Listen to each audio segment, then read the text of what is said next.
If that happens, then there is no hope for justice. ప్రజలకందరికీ ఒక request, please మా అన్న పార్టీకి, వైఎస్ఆర్సీపీ పార్టీకి ఓట్ అయ్యేద్దండి. ఇంత వంచన చేసిన పార్టీ, మోసం చేసిన పార్టీ,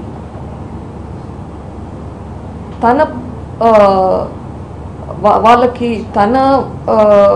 తన అనుకునే వాళ్ళకి మాత్రమే హెల్ప్ చేసి అందరికీ హెల్ప్ చేయకుండా ఉండే వాళ్ళకి ప్లీజ్ ఓట్ అయ్యండి.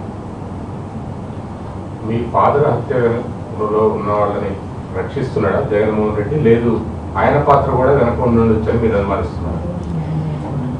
ఇప్పటి వరకు సిబిఐ విచారణలో అక్యూస్డ్లో అవినాష్ రెడ్డి, భాస్కర్ రెడ్డి ఉన్నారు. ఖచ్చితంగా వాళ్ళని రక్షిస్తున్నారు. ఆయన పాత్ర ఉందా లేదా నేను చెప్పకూడదు. సిబిఐ ఆ విచారణ అయితే చేయాలి. వాళ్ళ పేర్లు వచ్చినాయి, విచారించండి. ఉంటే బయట పెట్టండి.